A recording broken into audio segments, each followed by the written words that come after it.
আল্লাহ নবী ডাকতে বলেন, আয়েশা রে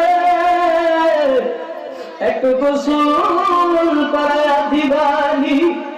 হযরত আয়েশা বলেন, হ্যাঁ হুজুর আসেন গোসল করায়া দেই। আমি তো আগে থেকে রেডি। নবীজিকে বসার জন্য একটা তক্তা বা একটা জলচকি আইনা দিয়েছেন।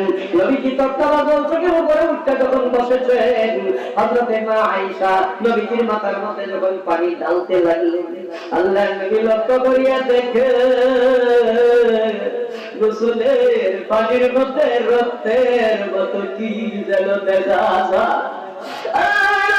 তাড়াতাড়ি লাফ দিয়ে উঠে দাঁড়ায় গেলেন আর বললেন, কিরে আয়েশা, গোসলের পানির মধ্যে রক্তের মতো কি যেন দেখতে পাইলে? হযরত মা আয়েশা বলেন, আপনি যখন তক্তার উপরে উঠে বসেছেন, অসতর্ক অবস্থায় আমার কবের আঙ্গুল লাগে আপনি তো বিজির তক্তার নিচে পড়িয়া গেছিলেন। আপনার গায়ের ওজনে, আপনার গায়ের ওজনে আমার কবের আঙ্গুলটা পাইটা রক্ত বাইরে যাইতেছে। আল্লাহ নবী তাড়াতাড়ি আঙ্গুলটারে বিন্ডিস করিয়া দিলেন আর বললেন, কিরে আয়েশা, তোমার কবের আঙ্গুল পাইটা রক্ত গেল, তুমি তো একটু উহু আহাও পর্যন্ত করলা না। হযরত আয়েশা বলেন, হুজুর এটা তো আমার একটা কবের আঙ্গুল। আমি আয়েশার কবের আঙ্গুল নয়, আমি আয়েশার হাতের আঙ্গুল নয়, আমি আয়েশার কলিজাটা ফাইটা যদি আমার শরীর গায়ে ওজনে রক্ত বাইরে যাইতো, একবার উঠতে কইতে সাহস আমি পাইতাম না। এই ছিল তাদের মহব্বত, এই ছিল তাদের ভালোবাসা।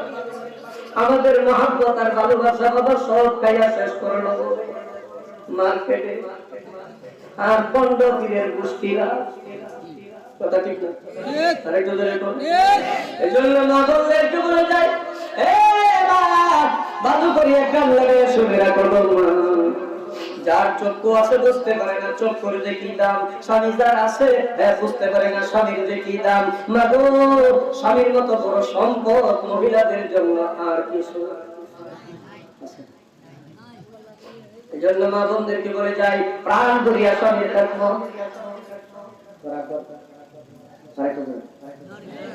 তবে আমরা একটা কথা বলবো, কিছু কারণে তো দেখে না কিছু তো আমরা আরেকটু জোরে কথা বাংলাটা এটা সিস্টেম কি হয়েছে মরে না আপনি যেন ডাক দিচ্ছেন এই লোক নেই করান বলছে তো তরকারিটা হয়ে গেছে পূর্ণাঙ্গে গেছিল ওখানে তরকারি লাগিয়েছি। এটা কোনো ভাষা কথা না, এটা কোনো ভাষা হলো। আরেকদিন তো হ্যাঁ কথা চাইতে দেখেছে বহুত আবার হচ্ছে আগে পাইছে ধরে ধরো এটা হ্যাঁ কথা কর বল কখন আরে কথা কর কখন ভাই কত দেনা তো কোন দৌড়ে গেছলাম আজ তো দেরি হচ্ছে না। এই যে আপনি কইতেছেন এটার উত্তরটা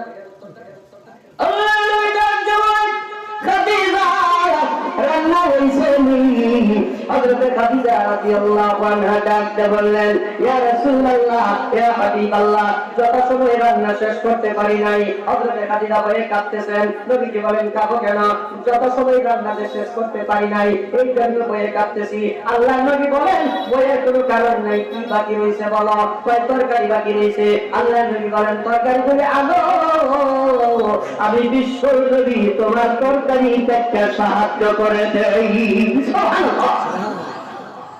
আমরা বেশি সুবিধা না, কামলা বেটির মতো নয়, কাশি বেটির মতো নয়। আর কিছু মহিলা আছে আমার দেশ, স্বামীর একবারে গোলামের মতো ব্যবহার করে, কামলার মতো ব্যবহার আছে না নাই? আর একজন মহিলা আছে, হ্যাঁ একদম চাই না।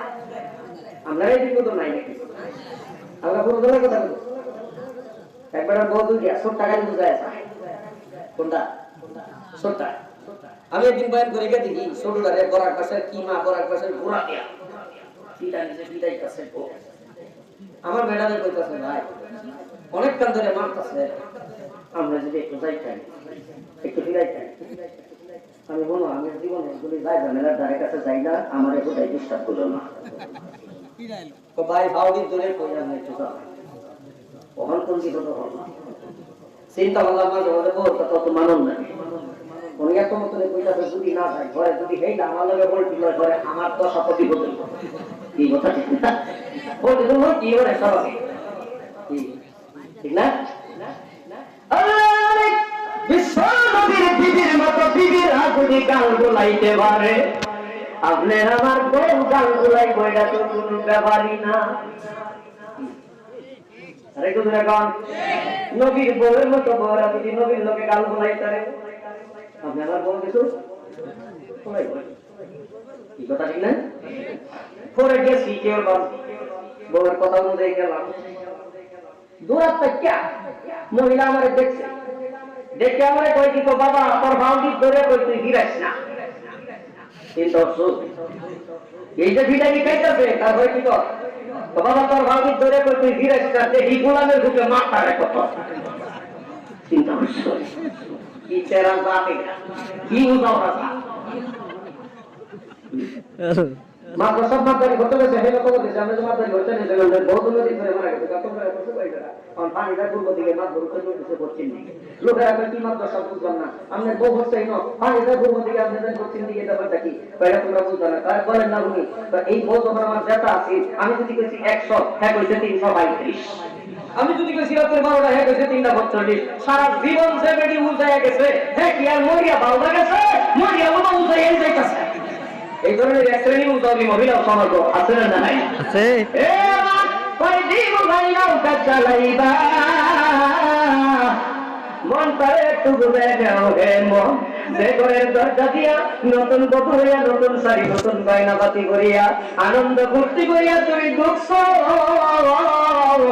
আবার কিছুদিন পরেই তো এই ঘরের দরজা দিয়া মরা মাছ হইয়া বাইরে যাইবা যাবে না যাবে না তোমার আগে তো অনেক মহিলা এই ঘরের দরজা দিয়ে মারা যাচ্ছে হয়ে গেছে ও মা রাগ গোসা দেখাইও না স্বামীরে অভিমান দেখাইও না রাগ গোসা দেখাইয়া অভিমান দেখাইয়া স্বামীর কাছ থেকে কিছু আদায় করা যায় না আদায় করতে হইলে মহাব্বত আর ভালোবাসা দিয়া আদায় করা যায় মর্যাদা বললে তাহলে আদায় করা যায় না যায় না এর আলোচনা করলে বহু সময়ের দরকার আরেকটা সত্য ঘটনা বলি আল্লাহ নবীর কাছে এক যুবতী মহিলা বলে ডাকতে কয় ইয়া রাসূলুল্লাহ আমি বিয়ার উপযুক্ত হইছি অনেক আগে কিন্তু আমি বিয়া বসতেছি না আল্লাহ নবী গো আমি যদি বিয়া বসি বসার পরে আমার স্বামীকে আমার কি করণীয় আমার কি হক আল্লাহ নবী বলেন এ যুবতী রে তুমি বিয়া বসার পরে যদি তোমার স্বামীর শরীরটা যদি হচ্ছে যায় যদি দুর্গন্ধ হয়ে যায় যদি কি হয় যদি পালায় এই কিরামি তোমার ঠিকভাবে একটা পরিষ্কার করা লাগবে পরিষ্কার করতে গিয়ে তুমি দিন না লাগে অসুবিধা লাগে তোমার মতো মহিলার স্বামী না নেওয়া দরকার যুবতী ডাকতে কয় নবীজি এত বড় কঠিন দায়িত্ব আমি কেমনে পালন করব আল্লাহ নবী বলেন পালন যদি করতে পারো তাহলে স্বামী নিও পালন যদি করতে না পারো তাহলে স্বামী নিও না তাহলে স্বামীর দাম আছে না নাই আর একটু জোরে বল এবার আমার ঘটনা শুরুতে যাই হযরত ফাতেমা রাদিয়াল্লাহু আনহা গভীর রজনীতে কম মানুষ নিয়ে যাওয়ার কি মনে আছে নাকি হযরত ফাতেমা রাদিয়াল্লাহু আনহা দুনিয়া থেকে বিদায় নেওয়ার পরে হযরত আবু বকর গফারীকে হযরত আলী ডাকতে বললেন এ আবু বকর গফারী তুমি আমার স্ত্রীর কবরটা খনন করিয়া দাও কারে কবর করতে বললো আল্লাহ নবী বিশ্বনবী রাহমাতুল লিল আলামিন 10 জন সাহাবীকে বিনা হিসাবে জান্নাতের সার্টিফিকেট দিয়েছিলেন ওই 10 জনের একজন হলেন আবু বকর গফারী রাদিয়াল্লাহু আনহু আরেকজন হলেন হযরত আলী জান্নাতের সার্টিফিকেট ওয়ালাকে কবর করতে হুকুম দিলেন আর আমরা কবর কারা করতে দুনিয়ার যত বেনামাজি বেরুজগার বেহায়া বেসরা নিরুজ্জা সুরপুর মকুর জিনাকুর গারিসাসন্যা সাকন্যা কাকন্যা কবর করতে থাকে আবার দুইয়ের মূল্য কামদাও করতে থাকে এমন ঘটনাও বাংলাদেশ আছে যার ইচ্ছা তারে দেখো আর কোথাও যাবে না হযরত আবু বকর গফারী রাদিয়াল্লাহু আনহু হযরত ফাতেমার কবরটাকে খুঁজে শেষ করি কবরটাকে ডাক দেওয়া বলতেছেন কবর তার মধ্যে আজকে কারে রাখবো তুই জানিস তার মধ্যে আমার একজন মহিলা শুয়াইব রে যে মহিলাটাকে আল্লাহ দুনিয়ার সমস্ত জান্নাতি মহিলাদের সর্দার বানাইছে ওই হযরত ফাতেমাকে শুয়াইতাছি রে কবর সর্দারের সাথে কোনো বিয়াদবি করবি না এই কথা বলার পরে কবরে কোনো আওয়াজ নাই সারা নাই শব্দ নাই আবার ডাকতে বলে কবর তার মধ্যে এমন একটা মহিলা শুয়াইতাছি যে মহিলার স্বামীকে আল্লাহ দুনিয়ার সমস্ত কাফেরের বাঘরে বানাইছেন, ওই আলী স্ত্রীর সহায়তা দিয়ে কবর সাবধানের সাথে কোনো বিয়াদবি করবি না। এই কথা বলার পরেও কবরে কোনো আওয়াজ নেই, সারে নাই, শব্দ। আবার ডাকতে বলে, কবর তোর মধ্যে এমন একজন মহিলা শোয়াইতেছে, আল্লাহ দুনিয়ার সমস্ত যুবকদের জান্নাতের লিডার বানাইছে, ইমাম হাসান হুসাইন রাদিয়াল্লাহু আনহুমা। ওই ইমাম হাসান হুসাইনের মাকে শোয়াইতেছে কবর, সাবধানের সাথে কোনো বিয়াদবি করবি না। ডাকতে বলে, কবর তোর মধ্যে এমন একজন মহিলা শোয়াইতেছে, আল্লাহ পাক এই পৃথিবীর যা কিছু আছে সব যে নবীর খাতিরে বানাইছে।